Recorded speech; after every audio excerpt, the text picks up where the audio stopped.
അവിടെ ഇരിക്കേ. അമ്മ അവിടെ ഇരിക്കേ. എന്റെ കൂടെ താമസിക്കാൻ അമ്മ എന്നാ അങ്ങോട്ട് വരുന്നത്? ടൗണിൽ താമസിച്ചാ ശരിയാവില്ല മോനെ.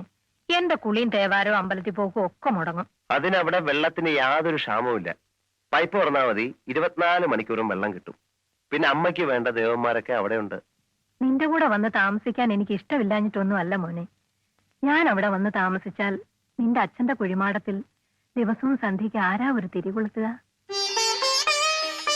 എന്റെ കാലം കഴിയുന്നത് വരെയെങ്കിലും അതിന് മുടക്കം വരുത്തരുതെന്ന് എനിക്ക് ആഗ്രഹമുണ്ട്. വടക്കേ പറമ്പിൽ 10 മൂട് തെങ്ങ് വെക്കണം. കുറെ ചേനയുടെ വിത്തിരിപ്പുണ്ട്. മഴയ്ക്ക് മുമ്പ് അതൊക്കെ ഒന്ന് നടണം. ഇതൊക്കെ ചെയ്യാൻ ആരെങ്കിലും കിട്ടണ്ടേ? പിന്നെ കിട്ടണം. എടാ, നീ എന്നെ കളിയാക്കുവന്നോ? ഞാൻ അമ്മയെ കളിയാക്കൂ? എന്നാ നീ 4-5 ദിവസം അവിടെ നിന്ന് പറമ്പിലെ പണിയൊക്കെ ചെയ്യിച്ചിട്ട് പോയേച്ചാ മതി. നല്ല കാര്യമായി. ഞാൻ അവിടെ നിന്ന് ഒരു ദിവസം മാറിയെന്നാൽ അവിടെ ആകെ കുഴപ്പത്തിലാവും. പിന്നെ 4-5 ദിവസം. അല്ല, എനിക്കറിയാൻ വയ്യാഞ്ഞിട്ട് ചോദിക്കുക. നീ അവിടെ എന്ത് ബിസിനസ്സാ ചെയ്യുന്നേ? എപ്പോ ചോദിച്ചാലും എനിക്കറിയാൻ വയ്യാത്ത എന്തെങ്കിലുമൊക്കെ പറയും. എക്സ്പോർട്ട് ഇമ്പോർട്ട് എന്നൊക്കെ പറഞ്ഞാ അമ്മയ്ക്ക് മനസ്സിലാവൂ? നിന്റെ എക്സ്പോർട്ടും ഇമ്പോർട്ടും ഒന്നും എനിക്കറിയണ്ട. എപ്പോ നോക്കിയാലും ടൂറും യാത്രയും തന്നെ. അല്ല, നീ കല്യാണം കഴിച്ചാ എന്ത് ചെയ്യും? അതല്ലേ കല്യാണം കഴിക്കാത്തത്.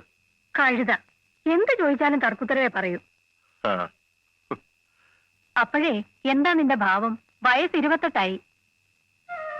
ആ പുണ്യനായരുടെ മോള് വത്സല നല്ല അടക്കം ഒതുക്കമുള്ള പെണ്ണ. കുടുംബം കൊണ്ടും ചേരും.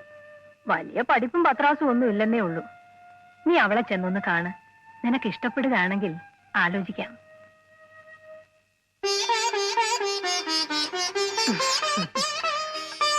മോനെ, എടാ മോനെ, എന്തുറക്കമായത്? വാ, അകത്ത് പോയി കിടക്കാം. നീ പോന്ന വഴി ആ പുണ്യനാരുടെ അവിടെയൊന്ന് കേറിയേക്ക്. കൂട്ടത്തിൽ വത്സലയൊന്ന് കാണാമല്ലോ. കുന്തത്തിന് എന്നെ കൊണ്ടൊന്നും പറയിക്കണ്ട. അതെ, മീനാക്ഷി അമ്മ ചൂടായാലും കാണാൻ നല്ല രസമാണ്. പോടാ അവിടുന്ന്.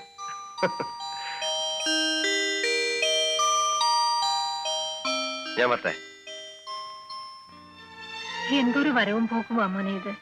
അടുത്ത തവണ വരുമ്പോ 2 ദിവസമെങ്കിലും അമ്മയുടെ കൂടെ നിൽക്കണം. ശരി.